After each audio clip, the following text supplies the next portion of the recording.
네, 두 분과 함께합니다. 홍익표 전 더불어민주당 의원 모셨고요. 어서 오세요. 네, 반갑습니다. 김영우 전 국민의힘 의원 모셨습니다. 어서 오세요. 안녕하세요. 네, 하루도 잔잔한 날이 없습니다. 뉴스가 너무 쏟아져가지고 그래서 두 분이 아주 명쾌하게 좀 정리, 전망을 좀 해주시기를 기대하면서 오늘도 이야기를 좀 시작을 해야 될 것 같은데요. 지난주에 이제 홍익표 의원님이 그런 말씀을 주셨습니다. 이제 그 기자회견 뒤에 여론이 어떻게 움직이는지를 좀 봐야 된다. 이런 말씀을 하신 바가 있는데 오늘 AS 차원에서 요 얘기부터 좀 시작을 했으면 좋겠습니다. 윤석열 대통령 기자회견이 목요일에 있었고 금요일에 한국갤럽 조사 결과가 나왔습니다. 또 2%포인트 더 빠진 걸로 나왔는데 이 평균치 움직임 말고 지역별로 보면은 충청 지역에서는 쭉 빠졌고 TK 지역에서는 조금 올랐어요. 이 현상을 어떻게 읽어야 될 것인가? 저는 이 질문을 좀 드리고 싶은데 어떻게 해석을 해야 되는 걸까요?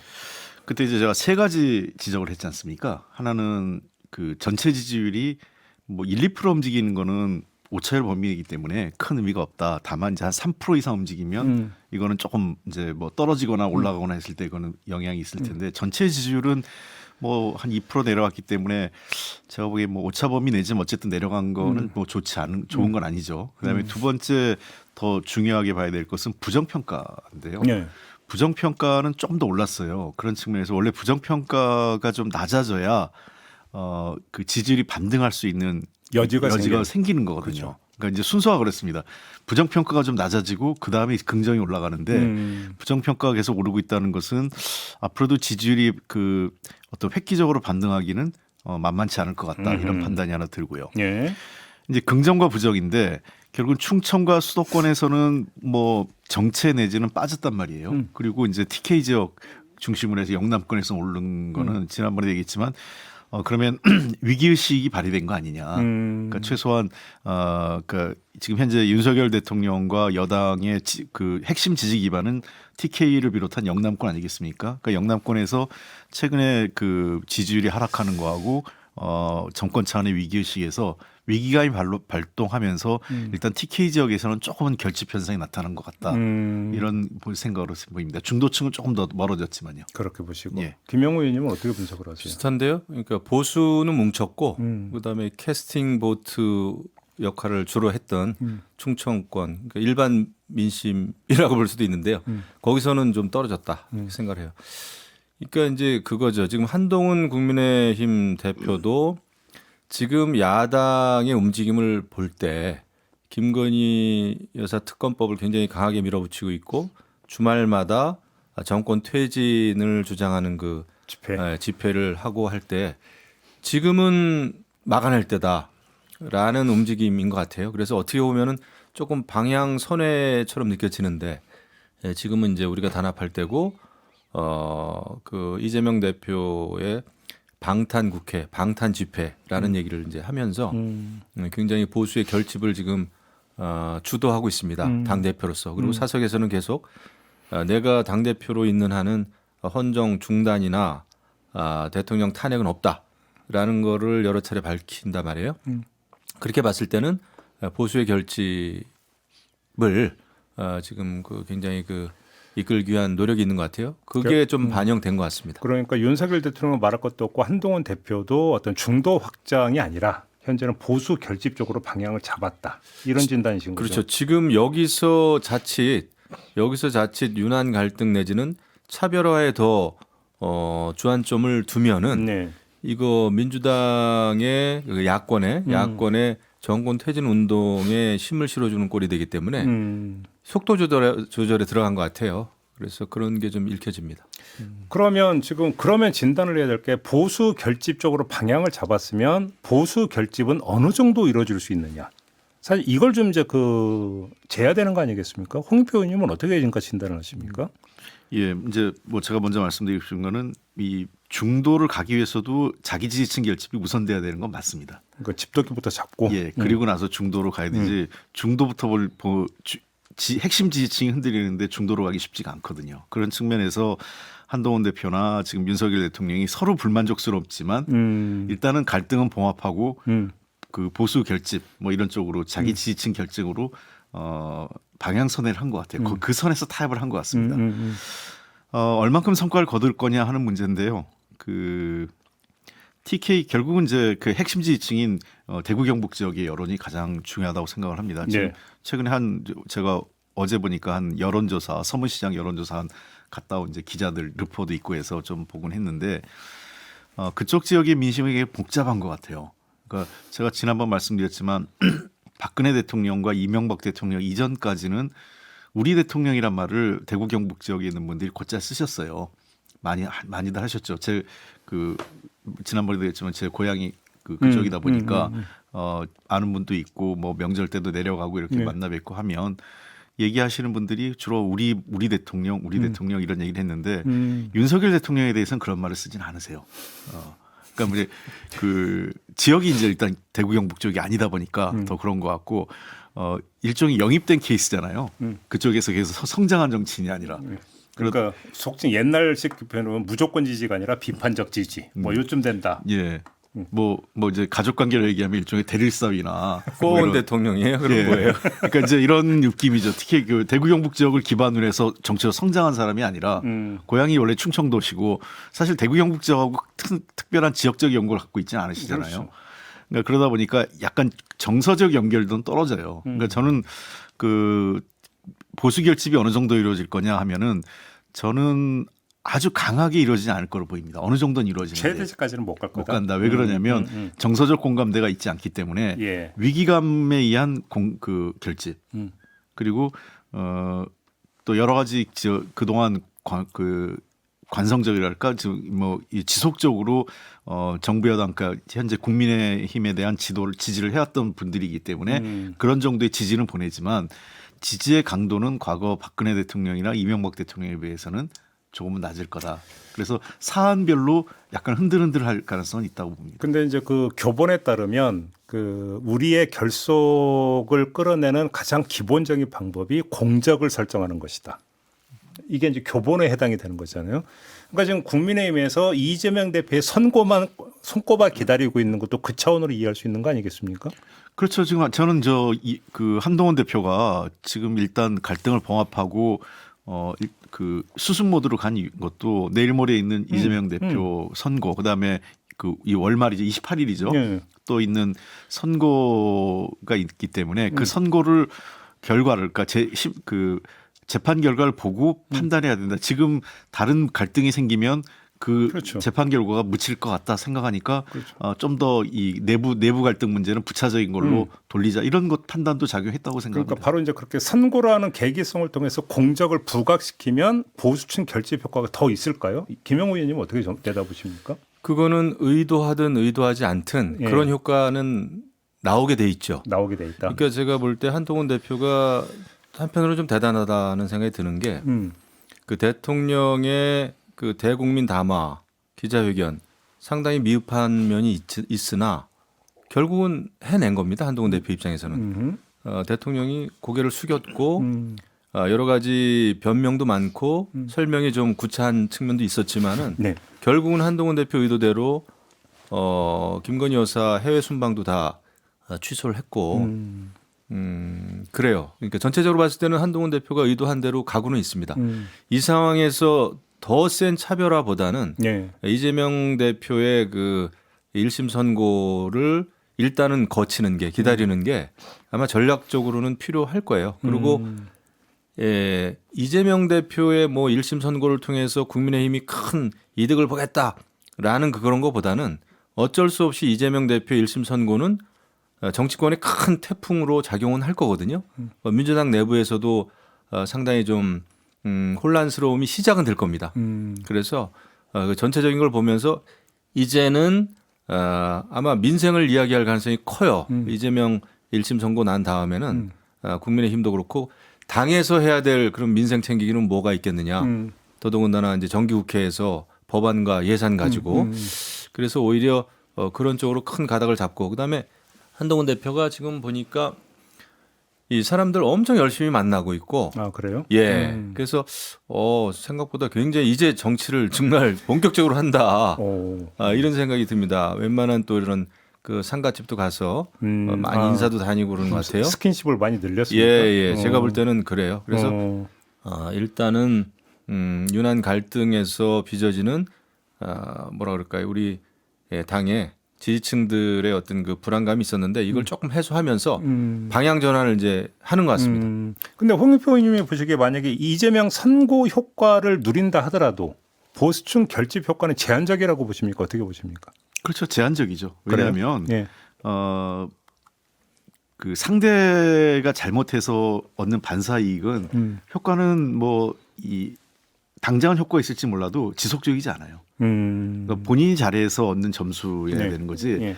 우리가 뭐 어디 스포츠를 해도 상대 에러로 얻는 점수는 결국은 자기가 얻는 점수의 그 3분의 1도 안 되잖아요. 그렇죠. 그리고 그 승부를 뒤집을 때는 결국은 우리가 실력으로 뒤집어야 되는 건데 그런 측면에서 뭐 그 상대당이 잘못하거나 상대방의 실수를 기대해서 이길 수 있다. 또 이 판을 뒤집을 수 있다라는 건 매우 제한적이죠. 그러면 그 결집 효과를 최대치로 늘리기 위해서는 우리가 잘해야 된다라는 건데 그렇습니다. 잘해야 되는 그런 메뉴가 뭐가 있을까요?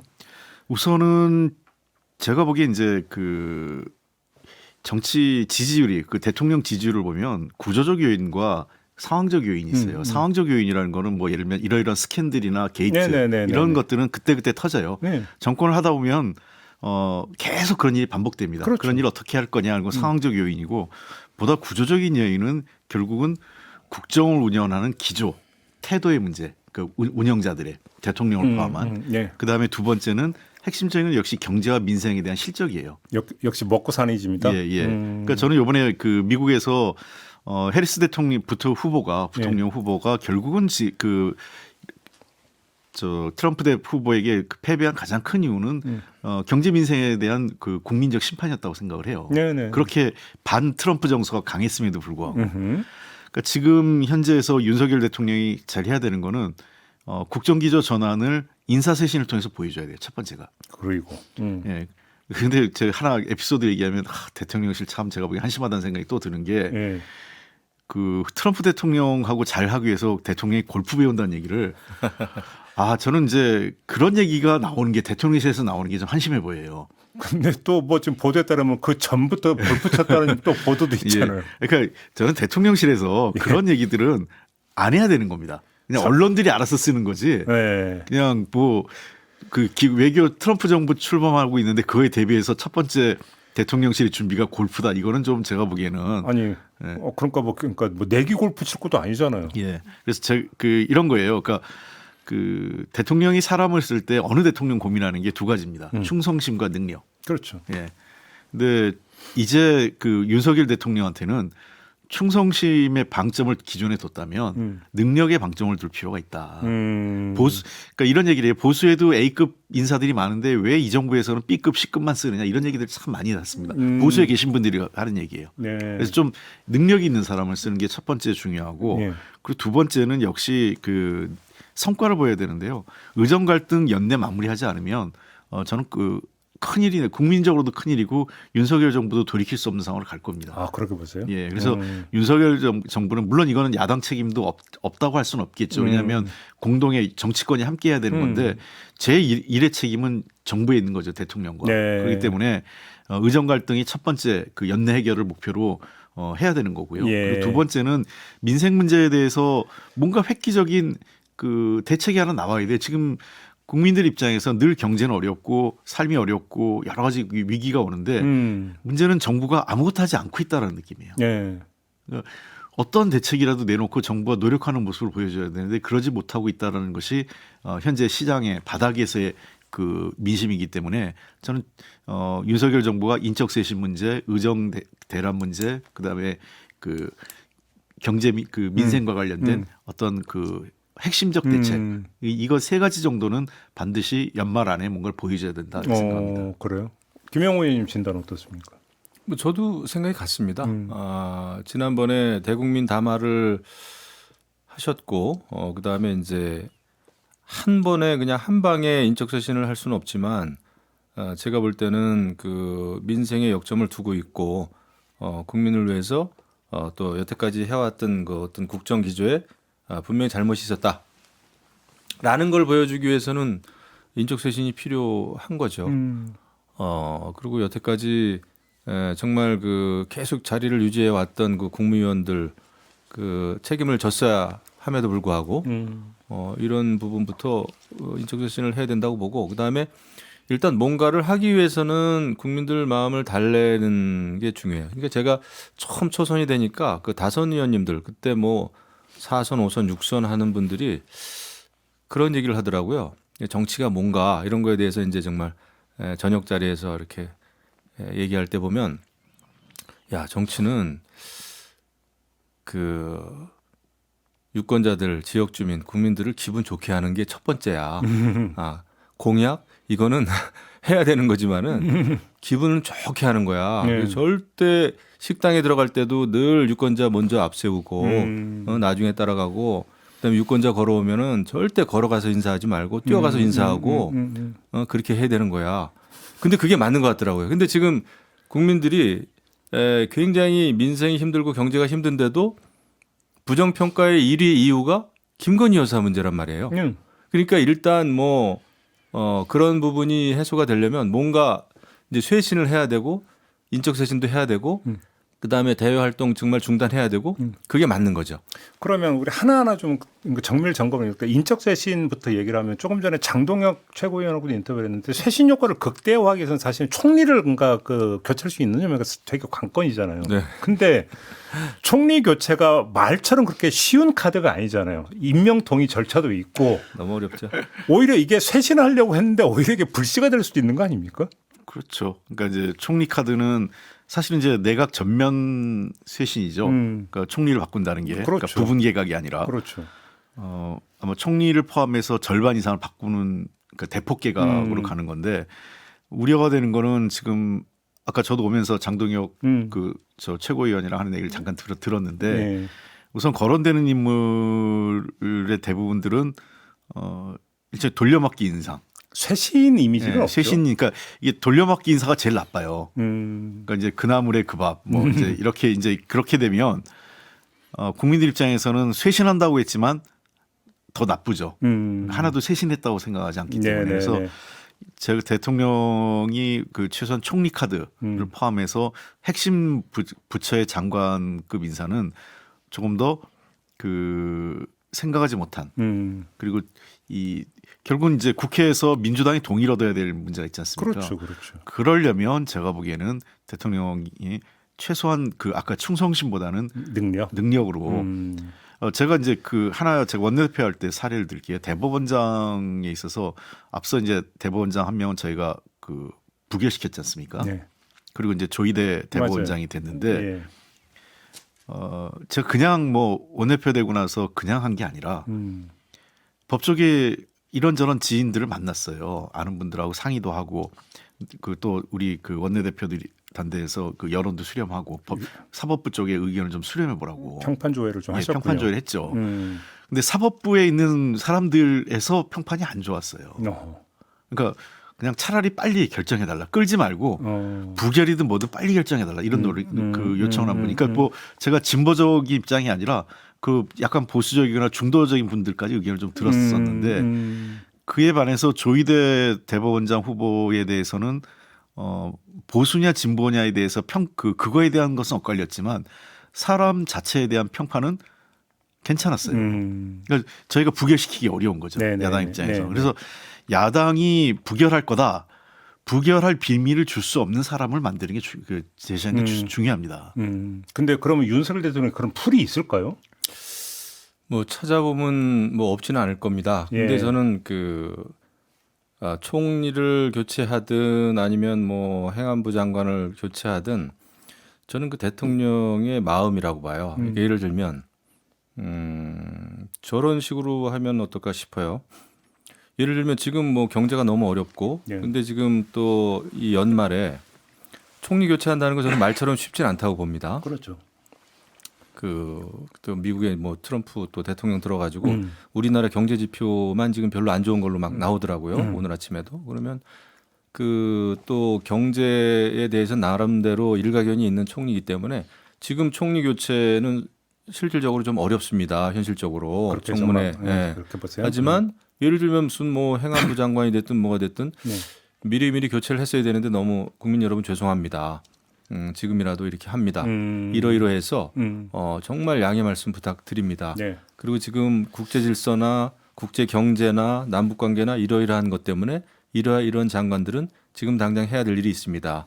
또 일본도 새로운 총리 들어서 여러 가지 그 한일 관계도 그렇고 또 대북 이런 그 안보 위기 면에서도 이러이러한 게 있기 때문에 이 정도는 양해 부탁합니다 하면은 국민들이 그거 이해 못 할까요? 근데 그 진실성이 저는 담겨야 된다고 봅니다. 네. 여기서 총리 포함한 모든 국무위원들을 전격 교체할 수는 없고요. 예. 그러면은 그거는 그 대국민 어떤 그런 때 정말 변명이 아닌 설명을 잘 하는 게 중요한데 그걸 할 수 있을지 모르겠어요. 그러니까 이제 그 의원님 말씀은 총리 교체는 현실적으로 어려울 것 같고 그런 문제적 장관들 교체를 하면서 그 이유를 국민한테 소상히 설명하는 게 오히려 현실적 카드 아니냐? 저는 아무리 생각해도 그런 것 같아요. 지금 뭐 국방부 장관을 교체하겠어요.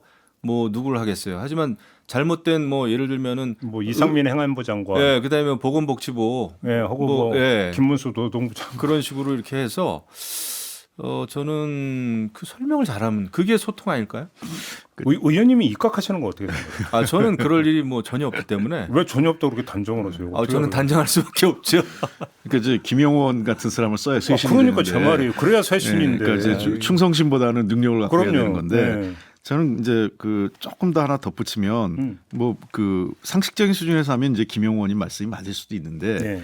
쇄신을 하려고 할 때는 늘 그 시장이나 일반의 기대치보다는 조금 더 높게 해야 됩니다. 그러니까 그렇지 않으면 에이 그 정도일 줄 알았어 이래버리면 이게 쇄신의 의미가 없어요. 생각했는 것보다 더 높은 수준을 해야 효과를 거둘 수 있다. 지금의 효과는 제가 보기에는 뭐 어떤 간에 당장 뭐 국정기조가 확 바뀌는 건 아닙니다. 다만 인적 쇄신을 통해서 그래도 바꾸려고 뭔가 노력하는구나 이 모습을 보여주는 게 우선이거든요. 그래서 이제 총리 카드를 포함시켜야 되는 건데 총리 카드를 지금 한다고 해서 장관처럼 바로 바꾸는 게 아니에요. 그 인사청문회 준비도 해야 되고 그렇죠. 국회에서 그 비준해야 되고 하기 때문에 저는 지금부터 해도 2월 안에 바뀔 수 있을까라는 게 그 생각이에요. 준비해도. 근데 지금 총리 교체 포함한 국무위원들 전원을 교체한다고 해도요. 야권은 분명히 비판을 할 겁니다. 지금 대통령 하야 얘기가 나오고 탄핵을 하자는 마당에 총리 교체한다고 해서 이거 눈에 보이는 쇄신이네, 뭔가 바뀌네. 라는 말은 아마 요만큼도 안 나올 거예요. 아까 얘기 출발점 보수층 결집의 최대치를 끌어올리기 위한 방편으로 그러니까 딱 설정하고 보니까 저는 그것도 몇 명을 교체하더라도 그 대통령의 진심이 보수층에 잘 전달되는 게 훨씬 효과 있지. 이거 명수 뭐 5명을 하든 6명을 하든 7명을 하든 거기에 대한 기준도 없는 것이고. 네. 그래서 대통령이 지난번에 대국민 그 어떤 입장 표명 그런 스타일이면은 이제 불가능한 거죠. 진심이 전달이 안 되는 거죠. 알겠습니다. 그다음에 조금 전에 홍익표 의원님께서는 이제 여야 그러니까 의료 대란. 예. 그래서 그러니까 이제 그 말씀을 듣고 가만히 복귀를 하면 한동훈 대표가 여기에 이제 상당히 많은 힘을 실었던 거잖아요. 그러니까 이게 얼마나 중요하고 만약에 해결만 할 수 있다면 그 정치적 성과물이 얼마나 큰지를 아니까 거기에 이제 상당히 주력을 해왔다고 볼 수 있는 거 아니겠습니까? 근데 될 수 있느냐는 또 별개의 영역이잖아요. 이게 굉장히 중요한 게요. 이제는 이제 소위 그 우리 사회 기득권층들까지도 어려워진 상황이 됐어요. 얼마 전에 그 한 몇 달 됐죠. 한 2달 전이었나? 그 김종인 위원장까지 맞아요. 의료 뺑뺑 그러니까 이제 병원 뺑뺑이 했다는 얘기를 하셨잖아요. 응급실 뺑뺑이 응급실 뺑뺑이 했다고 자기 좀 찢어졌는데. 네. 그 얘기인즉슨 김종인 위원장 같은 분이 그 정도를 할 정도면 지금은 우리나라 국민의 99%가 자기 자식이 병원에 있지 않는 한 다 그렇다는 얘기입니다. 그러니까 제가 그 지지난주 갤럽 조사 결과 난 다음에 대구 민심이 궁금해서 대구 영남일보 이제 그 논설위원 실장하고 인터뷰를 했는데 대구 민심이 나빠졌던 어떤 결정적 출발점 중에 하나로 이 의료 대란을 얘기하더라고요. 네. 그게 대구 민심에 상당히 크게 영향을 미쳤다고 얘기하더라고요. 네.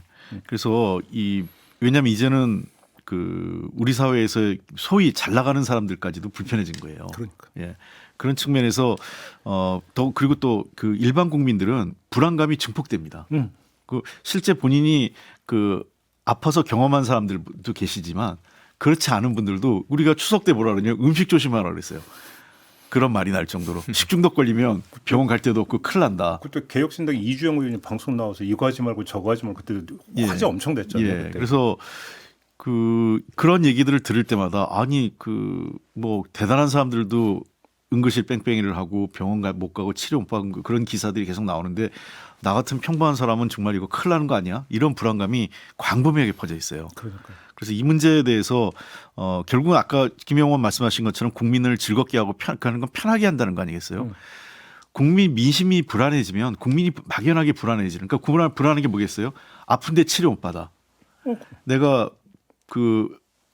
비를 피하고 가족들하고 같이 살 수 있는 집 걱정 그리고 전쟁에 대한 불안감 이런 것들을 증폭되면 당연히 정부 여당에 대한 지지율은 떨어지게 돼 있습니다. 아니 뭐 국가의 존재 이유 제 1번이 국민의 생명과 안전을 지키는 그렇습니다. 건데. 그런 측면에서 의료대란 문제는 생명과 직결되어 있는 문제 아니겠어요? 그렇죠. 그리고 특히나 아이를 키우는 부모들 입장에서는 내 아이가 아팠을 때 어떻게 될까에 대한 불안감이 나 자신에 대한 것보다 굉장히 커집니다. 그러니까 이런 문제를 의료대란 문제를 시급하게 해결하지 않으면 안 된다. 그러니까 대통령께서 제가 지난번에도 한번 이런 얘기를 했던 것 같은데 제일 편한 거는 본인이 고집을 세우지 마시고 국회와 의사단체가 합의에 오면 받겠다. 그 합의안을 받겠다라고 입장을 하는 게 선언을 차라리 그렇게 하는 게 공을 던지는 게 왜냐하면 대통령이 지금 와서 뭐 2,000명 늘리겠다는 거 나 500명으로 후퇴할게 이런 말 못 하시잖아요. 그렇죠.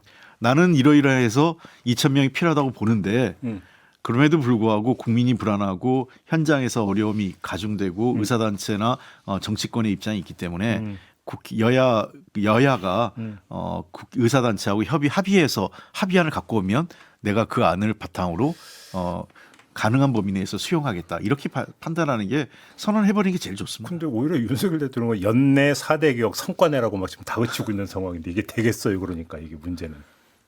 불가능하죠. 지금 뭐 일단은 여소야대고 이런 상황에서 그 4대 개혁 뭐 4개 중에 하나만 하기도 사실 어렵습니다. 버겁기 때문에 그거를 이제 구호처럼 주장하기보다는 하나라도 성공하려면 일단 한동훈 대표한테도 힘을 실어줘야 되고요. 그러니까. 현실적으로. 그리고 지금 의료 대란 문제도 뭐 야권이 빠져 있고 의료계 일부가 지금 참여하는 형태로 그렇죠.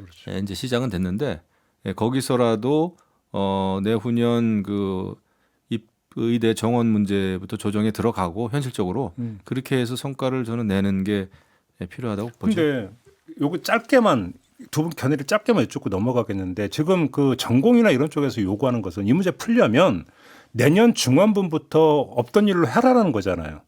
그거는 제가 보기에는 솔직히 현실적으로 불가능해진 게 네. 교육부 입장이 애매해지게 됩니다. 그러니까요. 그러니까 이제 이게 너무 늦었죠. 그래서 제가 그때 한번 약간 중재를 했던 거는 뭐냐면 이런 얘기를 했었어요. 만약에 2,000명을 내년에 뽑는 걸 어떻게 할 수 없다면 그 총량을 유지하는 거 있잖아요. 5년간 예를 들면 500명이다. 2,000명이 아니라 500명을 5년간 늘린다면 뭐 2,500이든 아니면 10년간이면 5,000명이잖아요. 그럼 5,000명을 전제로 해서 요번에 2,000명 늘렸으니까 앞으로 나머지 3,000명을 10년의 기간 동안 늘리는 방향이라든지 이런 식으로 해서 전체 총량을 좀 맞추는 방향으로 합의를 하든가 이런 식으로 좀 조정을 할 필요가 있지 않을까 이런 생각이 듭니다. 그러니까 이게 지금 보니까 채기가 딱 가로막혀 딱 막혀 있는 게 딱 그 부분이잖아요. 그래서 질문드리고. 그럼요. 아니 정책도 정치도 현실인데 네. 내일이 지금 수능입니다. 예. 그리고 지난번에 또 수시로 또 많이 뽑았어요. 그렇기 때문에 이거는 의료계 전공의 쪽에서도 이거는 현실적으로 좀 양보를 좀 해야죠. 알겠습니다. 그리고 아까 이제 홍 의원님이 제시했던 거 마지막에 보면 이제 뭐 경기 활성화라든지 이런 게 될 것 같은데 지금 돌아가는 경제 사정을 보면은 전문가들은 재정 역할이 되게 중요한데 정부가 지금 재정 역할을 안 하려고 한다라고 다들 지적을 하거든요. 이 기조를 바꿔야만이 지금 뭔가가 나올 수 있는 거 아닌가요? 그렇습니다. 대통령께서 저는 이제 낡은 경제학이라고 자꾸 얘기하는데 사실 박근혜 정부 말에 경제부총리 했던 누구였죠? 유 부총리 있었죠? 유일호? 유일호 부총리. 유일호 부총리한테 제가 대정부 질문했을 때 그런 얘기를 한 적이 있었어요. 낙수 효과에 대한 얘기했을 때 그분이 KDI 출신의 경제학자인데 낙수 효과를 기대하는 시대는 지난 것 같습니다. 라고 보수 경제학자임에도 불구하고 그 얘기를 했었어요. 인정을 했어요. 그러니까 이미 낙수 경제 효과에 대해서는 어느 나라에서도 그 성과가 나오진 않습니다. 감세해 가지고 경제가 발전되지 않아요. 그렇기 때문에 트럼프도 그렇고 바이든 대통령도 그 선택했던 정책 방향이 뭐냐면 감세보다는 국가 보조금을 주는 정책으로 간 거예요. 이게 그 바이든이 먼저 시작한 게 아니라 트럼프가 먼저 시작한 거예요. 네네네. 예. 그러니까 우리나라에서도 지금 그 대한상의 회장을 하는 그 최태원 회장도 몇 차례 그 얘기를 했어요. 벌써 한 1년 넘게 네네, 기억나는 것 예, 같네요. 예. 감세 일률적으로 하는 거 기업들도 원하지 않는다. 그런 거보다는 뭐 세액공제, 투자 세액공제라든지 어떤 전략 부분에 대해서 왜 그러냐면 우리 핵심 산업인 반도체를 얘기를 들면 반도체가 이게 장치 산업입니다. 대규모. 한번 설비를 바꿀 때마다 최소 2, 3조에서 많게는 거의 뭐 10조 원에 가까운 투자비가 들어요. 설비 교체할 때마다. 근데 반도체 이 설비 교체 시기가 점점 짧아져요. 기술 진보가 빨라지니까. 그러니까 최태원 회장 얘기가 이거예요. 우리도 부담스럽다는 거예요. 이거 투자 잘못해가지고 실패하면 손실이 너무 크기 때문에 이제는 대기업도 잘못하면 흔들흔들한다. 그러니까 이런 거를 차라리 정부가 같이 투자를 해주는 게 좋겠다. 그러면 어떤 국가 펀드가 만들어져서 보조금을 주든가 아니면 대출 방식이 아닌 그러니까 해서 이익을 쉐어하자는 거죠. 네네. 그래서 예를 들면 하이닉스 예컨대 하이닉스에 뭐 5조 원을 투자하는데 정부가 한 2조 원 투자해서 이득이 생기면 그 이득에 대해서 정부가 회수하는 거니까요. 그럼 뭐 세금 또 그만큼 덜 걷어도 되니까. 그렇죠. 그래서 그런 방식의 얘기들을 이제 기업들도 요구하는 거예요. 이거는 이제 더 이상 경제를 뭐 세금을 깎아주면 보수고 세금을 뭐 확대하면 진보고 이런 이 과거의 방식에 연연할 때는 아닌 거예요. 그런 측면에서 저는 그 윤석열 정부의 정책 기조가 진짜 실용적으로 가야 됩니다. 기존의 그 작은 정부, 감세 뭐 이런 식의 그다음에 재정을 최소한의 재정으로 운영한다. 이런 방식은 더 이상 그런 시대는 끝났다는 거죠. 근데 문제는 지금 윤석열 정부의 행보로 보면 철벽인 것 같은데요. 요지부동인 것 같은데. 그러니까 처음 정부 시작할 때부터 문재인 정부 때 너무 나라 국권을 비웠고 미래 세대에 대한 대비가 너무 안 됐다. 예. 더더군다나 지금 잠재적인 야권의 대통령 후보인 이재명 대표 저런 식의 파퓰리즘으로 가면 나라 망한다라는 게 기본 입장이었기 때문에 이런 어떤 경제 정책에서도 조금 뭐 오소독사하다 그럴까요? 그런 입장을 펴는 것 같아요. 근데 뭐 우리 홍 의원님 말씀대로 시기와 상황에 따라서는 조금 유연하게 대응할 필요는 있겠다라는 생각은 듭니다. 최근 들어서 윤석열 대통령이 갑자기 이제 입에 자주 올리는 게 뭐냐면 양극화를 입에 자주 올리거든요. 이거는 어떻게 그러니까 분석을 하세요? 그 양극화에 대해서는 뭐 정권 초기부터 문제 의식은 있었죠. 굉장히 그다음에 지금 뭐 국민의힘 그에서도 뭐 한동훈 대표는 뭐 처음 정치에 또 뛰어들면서 양극화 얘기를 많이 했습니다. 그래서 그거는 정치가 풀어야 될 가장 기본적인 숙제라고 봐요. 그렇긴 하죠. 예.